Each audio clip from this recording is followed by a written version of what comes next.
When you use ChatGPT, you probably use it like Google. You search for things, you ask it questions, it gives you an answer. But you're doing it wrong.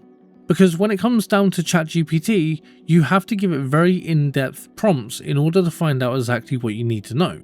It can help you with so many different things as well. All you have to do is know how to ask it correctly. So in this video, I'm going to teach you exactly how to prompt ChatGPT correctly to get the information you need or to get it to help you with the things you need in life. So here's an example here. You might go on and you might say, give me a video idea. And this is the kind of thing you'll get in response. It's giving you a video idea that is basically an idea that anyone could use, but it's not specific to you as a person. And this is where a lot of people will make mistakes when it comes to prompts. Now, if you want to get a more in-depth answer based on who you are or what you do, you have to give it a well-defined prompt that explains exactly who you are as a person and what you need it to do for you.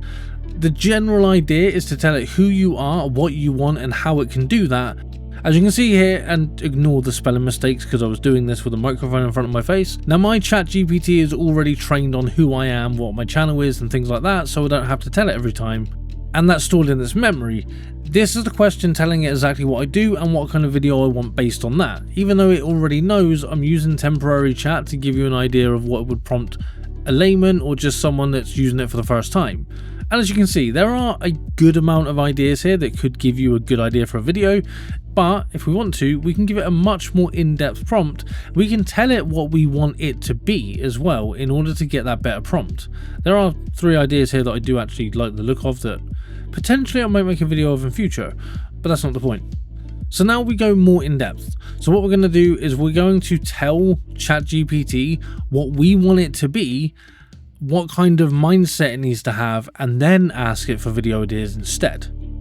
And a little bit of advice: if you are making videos, don't have a microphone in front of your face when you're trying to type and having to lean around it. It's not ideal.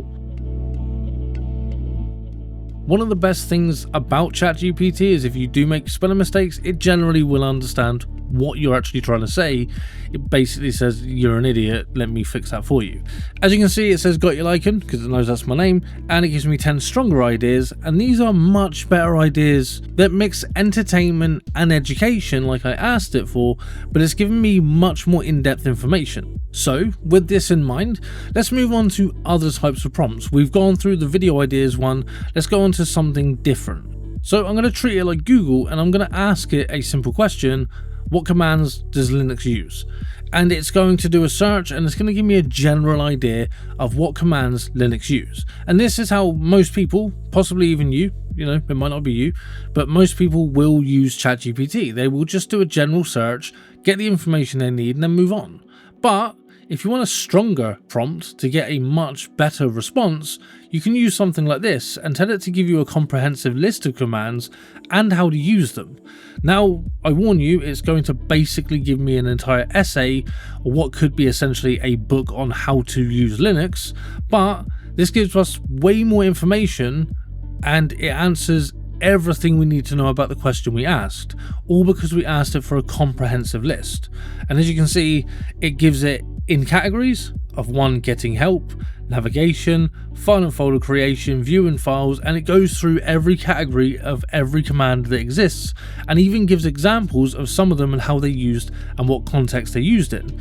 Now this, when it comes to you learning how to use Linux, for example, is way more valuable to you and way more useful because it's giving you an entire comprehensive list of all the things you can do and giving you categories of what that command falls into, rather than just a random generic list of commands. And this is the way that you can use ChatGPT if you really want to maximize the usage. You can get it to search for things and even give you sources for the things it's searching for, and essentially learn anything you want using ChatGPT as your research tool. And this is where people use AI wrong, because they're not using it to essentially strengthen your own knowledge on things, they're using it to replace their own thinking. So for example, as a video creator, using AI to create your scripts for you can be useful, but 99% of the time when I write a script or get an idea of a script, I may use ChatGPT to essentially enhance the information that I can put out there for people, but I don't use it to replace my knowledge or replace my wording and my personality, because that would just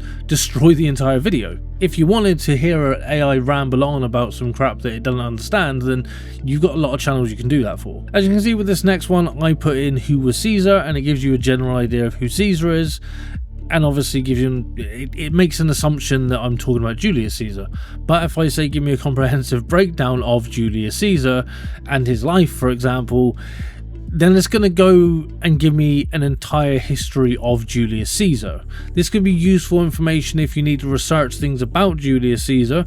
I wouldn't recommend trying to copy it, because most schools will have algorithms that can scan your work and basically find out whether you're using that to actually write your essays and stuff, so don't do that. But as you can see, elaborating on your prompt can give you far more information and make ChatGPT or any AI that you use far more valuable to you on a daily basis. Now, obviously, the same thing goes for like images. Like I said, you can say create a thumbnail for this video and tell it what the video is, and it will do that. But you can also give it a picture of yourself and say use this picture of me and create a thumbnail of this video about this stuff, and it will use your likeness in order to create that thumbnail instead. You can then give it background images and text and font and things like that to allow it to create those things for you. Personally, I don't use ChatGPT to create my thumbnails.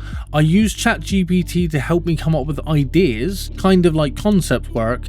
Then I go into Photoshop and I create that myself using my own assets and my own files. I don't want to replace my thumbnail creation with ChatGPT overall, but I do want to get ideas from it and utilize that to my advantage. And this is the same thing, like I said, when it comes to writing scripts, you don't have to get it to write a script for you. You can write a script, then you can say to it, can you elaborate on these points that I've made in the script? Or you can ask it to spell check and sort out the grammar and make it flow a bit better. So that's the better way to use it. When it comes to ChatGPT, it's really good as an asset to back up what you need help with, but it's not really that good for replacing a person. When it comes down to it, you can never replace your own insights and your own creative flow. It's an AI generation system that will generate text and generate images based on what you're asking it, and giving it more detail and using it to just help you to make things better is the best way to use it overall. And I know that I'm not the only one that sits here thinking about all of these AI videos that you've seen, all this AI slop you've seen all over YouTube recently and TikTok, and you start to wonder why people think of those ideas and get it to generate that sort of stuff, and also why those platforms allow that content to take over real human beings. The best way that you can empower people to use AI is to teach them like this, the best way to use it to assist you in the things you need help with, rather than replace your own thinking and basically stop the current generation from turning into a bunch of brain dead kids that can't think for themselves. Thank you for watching my video. I hope it helped you out, and I'll see you in the next one.